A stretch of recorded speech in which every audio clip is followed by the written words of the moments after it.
اپنی اولاد کو 3 چیزیں طور تعلیم سکھاؤ۔ 3 چیزیں کون سی ہیں؟ حب نبیکم، ایک اپنی اولاد کو حضور کا پیار سکھاؤ، وحب اہل بیت ہی، رسول کریم صلی اللہ علیہ وآلہ وسلم کی اولاد کا، حضور کے اہل بیت کا، ان کو پیار سکھاؤ، اور تیسری چیز ارشاد فرمائی وتلاوت القرآن، انہیں قرآن مجید کی تلاوت کرنا سکھاؤ۔ بطور مسلم والد لازم ہے کہ اپنی اولاد کے سینے میں ان 3 چیزوں کو راسخ کیا جائے۔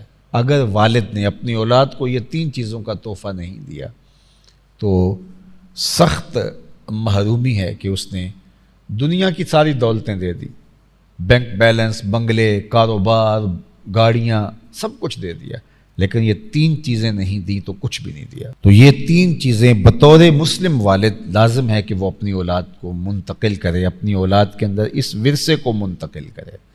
اب یہ 3 چیزیں پیدا کیسے ہوں گی؟ کثرت کے ساتھ تذکرہ، محبت کا اظہار، عدم اعتراض، یہ ساری چیزیں یہ جو ہے وہ ان چیزوں کو پیدا کرنے کا سبب و ذریعہ بنیں گی۔ اس لیے اہل بیت رسول کے ساتھ پیار یہ تقاضۂ شریعت ہے، یہ صرف ہمارے ذوق کی تسکین کا سبب نہیں ہے۔ اہل بیت رسول کی خدمات اور انہوں نے اس دین کے لیے جو کچھ کیا وہ تو ایک بہت بڑی کہانی ہے۔ اگر یہ چیزیں نہ بھی ہوتی، ان کی صرف معمول کی زندگی بھی ہوتی تو پھر بھی کافی تھا، اس لیے کہ وہ نسل رسول ہیں، وہ اولاد رسول ہیں۔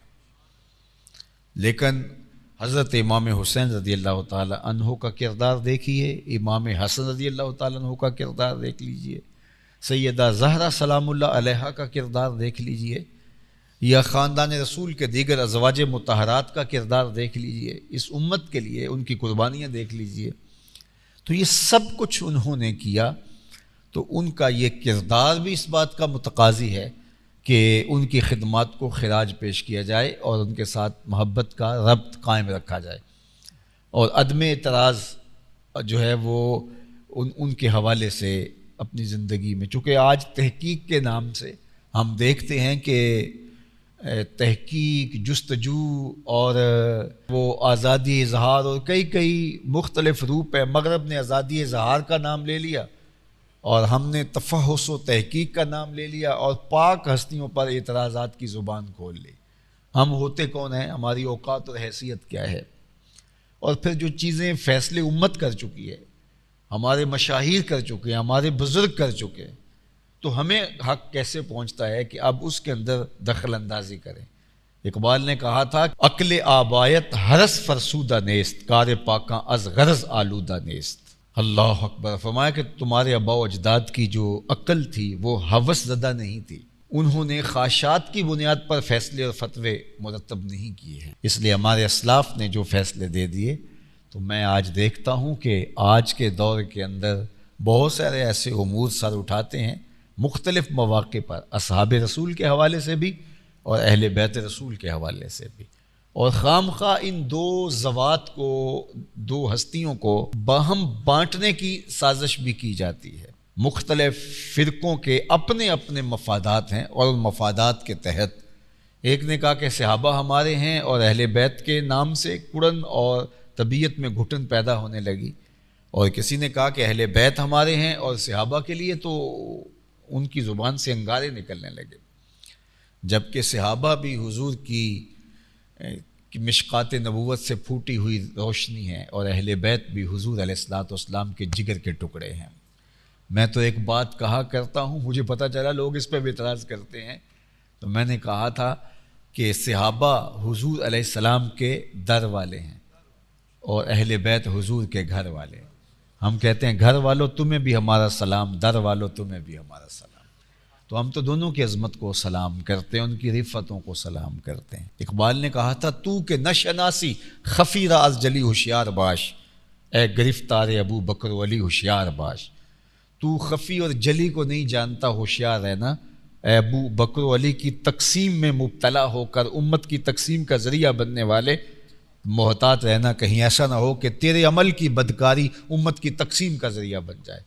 ممبر و محراب کی ذمہ داریاں فضو تر ہیں، آخری حد تک ممبر و محراب کو امت کو یکجا رکھنے کی کوشش کرنی چاہیے، تا آنکہ کسی کی طرف سے سری کفر یسری و فسق اور گمراہی جو ہے وہ ظاہر نہ ہو، ورنہ امکان کے اوپر جو ہے وہ بہتری کا فیصلہ ہی دینا چاہیے تاکہ امت جڑی رہے۔ تو بعض اوقات کسی کے حوالے سے محض ایک امکانی تصور کے ساتھ اس کو جو ہے وہ دوسرے کھاتے میں ڈال دیا جائے، اور پھر بدقسمتی یہ کہ جو پاک ذوات جو ہیں، پاکیزہ ہستیاں جو ہیں، ان ہستیوں کو باہم آپ ایک دوسرے کے مقابل کھڑے کر کے اپنے دھڑے کی اور اپنے فرقے کی اور اپنی فکر کی اور اپنی جماعت کی تقویت کا سامان بنائیں، تو یہ بدکاری ہے۔ کتنی تکلیف گنبد خضرا میں رسول رحمت کو ہوتی ہو۔